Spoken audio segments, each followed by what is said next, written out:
Good morning student. आज की हिंदी की ऑनलाइन क्लास में आप सभी का एक बार फिर से स्वागत है। बच्चों, इससे पूर्व की कक्षा में हमने श्रृंगार रस और करुण रस का अध्ययन किया था और आज हम वीर रस, हास्य रस और श्रृंगार रस का अध्ययन करेंगे। तो आइए पहले हम अध्ययन करते हैं वीर रस का। देखते हैं वीर रस की परिभाषा। वीर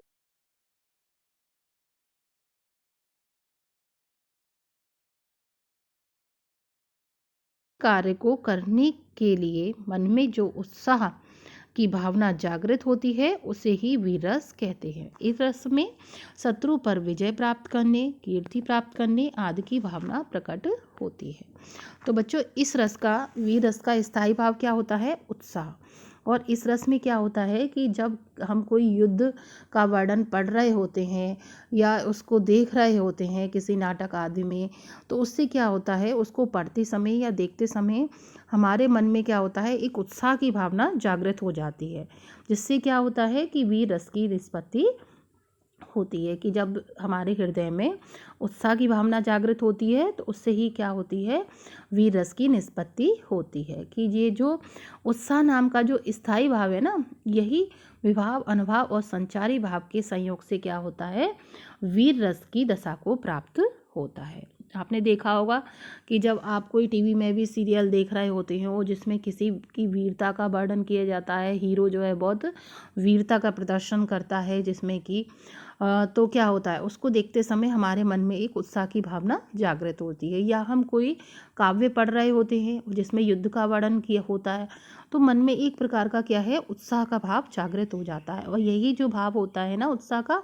इससे ही जो है वीर रस की निष्पत्ति होती है। जैसे कि आपने छोटी कक्षा में ये कविता पढ़ी होगी कि वीर तुम बढ़े चलो, धीर तुम बढ़े चलो, हाथ में ध्वज रहे, बाल दल सजा रहे। तो जब इस प्रकार का काव्य हम पढ़ते हैं जिसमें कि किसका वर्णन होगा, युद्ध का या किसी कठिन कार्य को करने का, तो इससे क्या होता है, मन में एक प्रकार का उत्साह जागृत होता है और इससे ही क्या होती है, वीर रस की निष्पत्ति होती है। अब आइए देखते हैं हास्य रस। जैसा कि इसके नाम से समझ में आ रहा है, हास्य, हास्य अर्थात हंसी। और हंसी किसको देखकर आएगी, आइए देखते हैं। किसी वस्तु या व्यक्ति का विचित्र आकार, अजीब ढंग की वेशभूषा, बातचीत और ऊट पटांग आभूषणों को आदि को देखकर, किस चीज़ को देख के हंसी आएगी हमें, कि कोई वस्तु है या व्यक्ति है, व्यक्ति भी हो सकता है और वस्तु भी हो सकती है, और उसका क्या है, आकार, अजीब ढंग की वेशभूषा, मतलब उसका आकार कैसा है, उस व्यक्ति का अजीब तरीके का आकार है, छोटा सा है, लंबाई कम है, बहुत मोटा है, हाँ, तो अजीब तरीके का उसका क्या है, आकार है। और उसने क्या कर रखे हैं, अजीब व गरीब तरीके के उसने वस्त्र धारण कर रखे हैं। बातचीत, और क्या है, उसकी बातचीत भी अजीब तरीके की है, हंसी की बातें कर रहा है। ऊट पटांग उसने आभूषण पहन रखे हैं।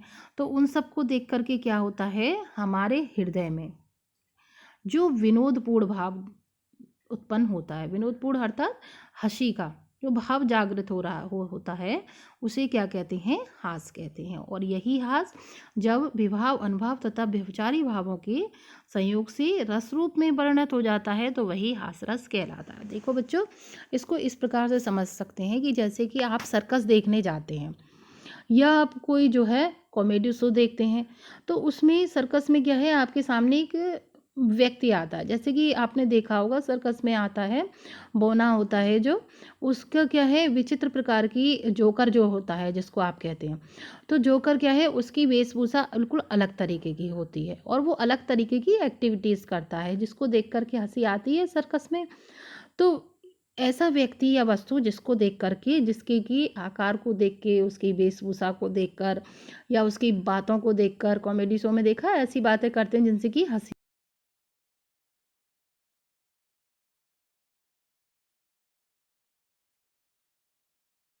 उसे क्या कहते हैं, हास कहते हैं। और ये जो हास नाम का जो स्थायी भाव हमारे अंदर जागृत होता है, यह जब विभाव, अनुभाव और व्यभिचारी भावों के से जब इसका संयोग होता है ना, तो ये रस के रूप में बदल जाता है। और कौन से रस में, हास रस में परिणत हो जाता है। तो इसका उदाहरण देख लेते हैं बच्चों। विंद के बासी उदासी, विंद के वाशी उदासी, तपोव्रतधारी महाबिनु नारी दुखारे। गौतम तीय तरी तुलसी, सो कथा सुनि भे मुनि वृंद सुखारे। हैं सिला सब चंद्रमुखी, परसे पद मंजुल कंज तिहारे।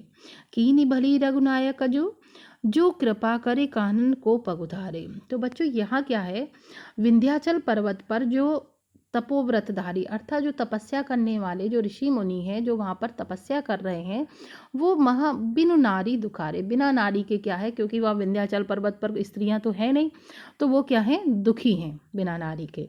और जब उन्होंने ये कथा सुनी, जब उन्हें ये पता चला कि राम विंध्याचल पर्वत पर आ रहे हैं श्री राम, तो इसको सुन कर के क्या है, वो बहुत खुश हो गए, क्योंकि उन्होंने एक कथा सुन रखी है कि गौतम तीय तरी तुलसी, कि गौतम की जो स्त्री थी अहिल्या, उसको जो है किसने किसने तारा था, उनको किसने उनका उद्धार किया था, श्री राम ने।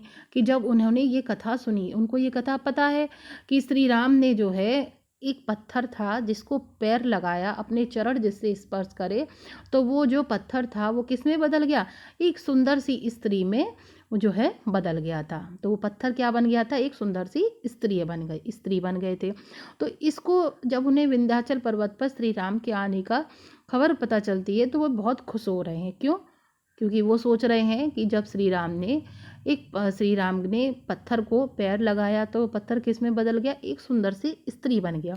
और हम तो यहाँ विंध्याचल पर्वत पर तपस्या कर रहे हो, यहाँ तो बहुत सारे पत्थर ही पत्थर हैं। और जब राम यहाँ आएंगे, तो वो जब पत्थरों को उनके चरण स्पर्श होंगे, तो यहाँ क्या है, यहाँ तो बहुत सारी सुंदर सुंदर नारियाँ हो जाएंगी।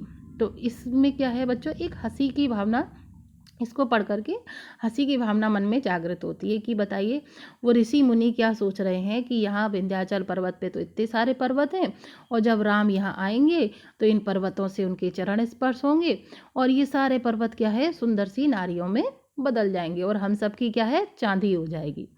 एक नहीं, यहाँ तो बहुत सारी स्त्रियाँ मिल जाएंगी हमको।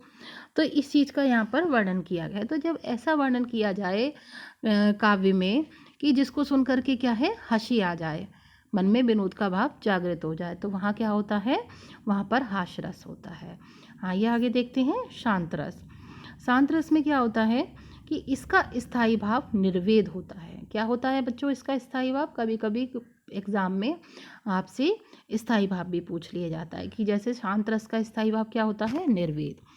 इस रस में तत्व ज्ञान की प्राप्ति अर्थात संसार से वैराग्य होने पर, परमात्मा के वास्तविक रूप का ज्ञान होने पर, परमात्मा के क्या है, वास्तविक रूप का ज्ञान होने पर मन को जो शांति मिलती है, वहाँ मन को जो शांति मिलती है, वहाँ शांत रस की उत्पत्ति होती है। जहाँ ना दुख होता है, ना द्वेष होता है, मन सांसारिक कार्यों से मुक्त हो जाता है, मनुष्य वैराग्य प्राप्त कर लेता है, वहाँ क्या होता है, शांत रस कहा जाता है।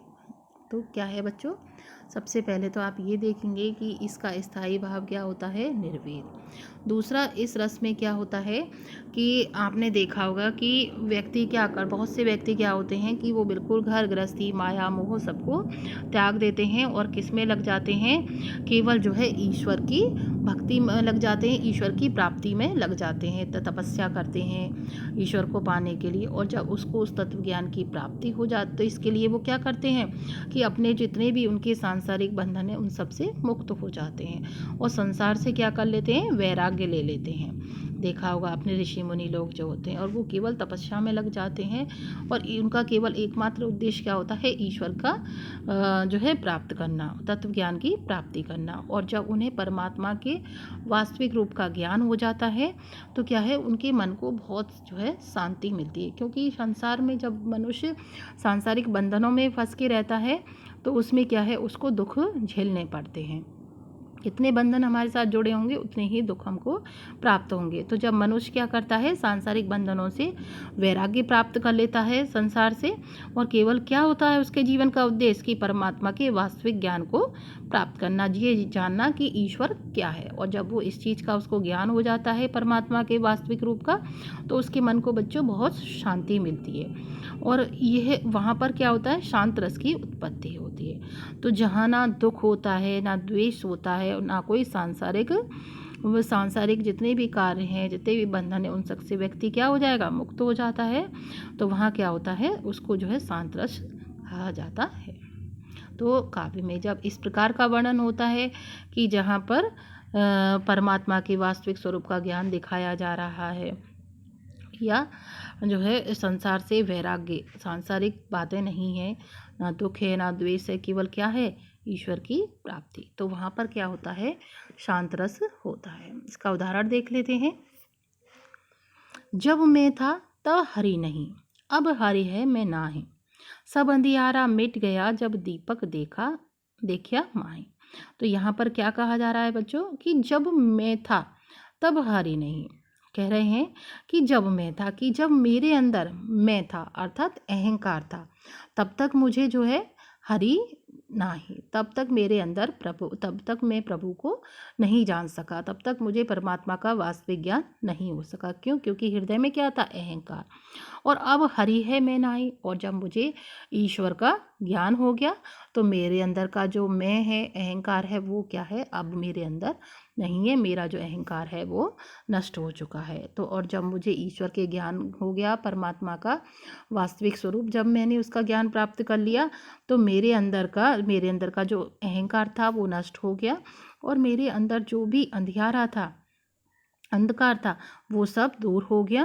और जब मैंने क्या देखा, जब मुझे परमात्मा के वास्तविक स्वरूप का ज्ञान हो गया, ईश्वर का ज्ञान हो गया, तो क्या है, मेरे अंदर का जो भी अंधकार था वो सब दूर हो गया, और अहंकार जो था मेरे अंदर वो नष्ट हो गया। तो बच्चों, ये आपका जो है शांत रस की परिभाषा हमने पढ़ी, उसका उदाहरण पढ़ा, और ये आज जो है रस आपके यहीं